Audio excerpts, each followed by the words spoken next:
Really excited to be here at this inaugural meeting, one of many, I think, that we'll have on an annual basis. I wanted to introduce you to my family and tell you a little bit about how I got where I am.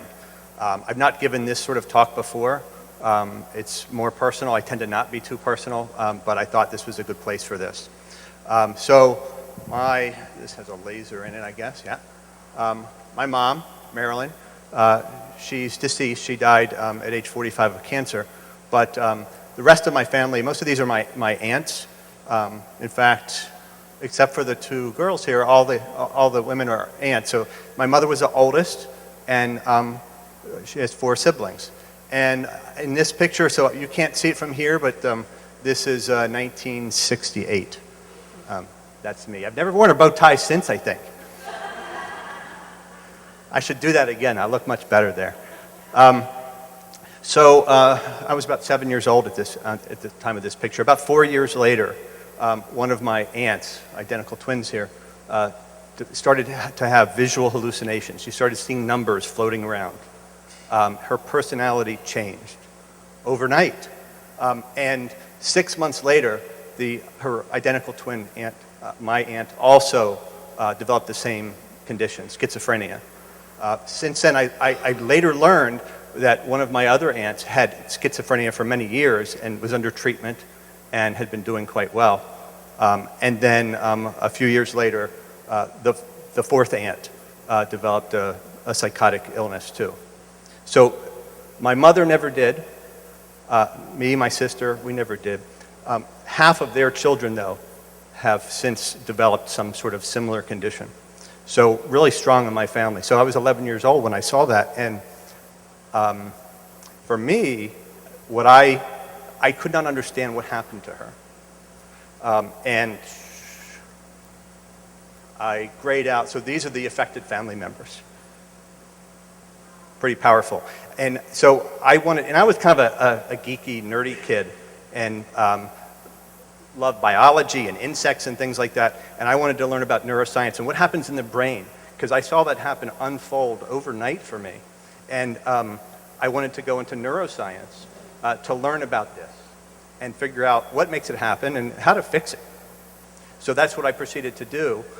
College, I wanted to do a PhD. I wound up doing, my mentor told me you should be a physician, an MD, because you can learn a lot more. I'm the sort that needs to know about everything around a topic before I can dive down. And so I wound up doing that. I liked working with patients so much that I dropped the PhD part because it took too many years, and I wanted to get moving. So I wound up, and that's what I do, is I do patient care, but I really wanted to have an effect on lots of people, not just one patient at a time. So I'm very much into healthcare policy because we have a lot of barriers for people getting mental health and addiction treatment. And despite the mental health parity law, there's a lot of barriers. So this is what I'm doing to do that. Me and 2 other psychiatrists started a blog about 6 years ago, Shrink Wrap, very popular. We've probably done almost 2,000 posts now, over 1.5 million page views. It's not uncommon for us to have 20 or 40. Thank you. 20 or 40 comments on a topic. Very engaging with people. We tell it like it is in psychiatry because there's a lot of people that have negative feelings and negative experiences with psychiatry. So we tell it like it is. We started a podcast, My 3 Shrinks. Very lighthearted. It's on iTunes. It's one of the most popular mental health podcasts on iTunes. And we also wrote a book called Shrink Wrap, 3 Psychiatrists Explain Our Work. That came out last year from Johns Hopkins Press. And then I started a blog about HIT because I'm very much into that. Again, I'm still that geeky kid. So I'm trying, and I see so many opportunities, missed opportunities, for patients to be involved in their own care. And I think that's so important. And so that's one of my focuses. Some of the things I do, I know I'm probably out of time, so I should move on, but I'm also work with, in Maryland, our HIE policy group, making decisions about how HIE should interconnect with EHRs and so forth. Thank you. Also work with URAC. How many people have heard of URAC? Okay, there's a couple, good. URAC is essentially, I think of it as like the Joint Commission for Insurance Companies. So they set standards, accreditation standards that insurance companies have to follow. And just last year, we added standards that made it so that anyone accredited through URAC has to be compliant with the mental health parity law. Because right now, for those of you who follow this stuff, the government is not ensuring that at this point, even though the law was passed 4 years ago.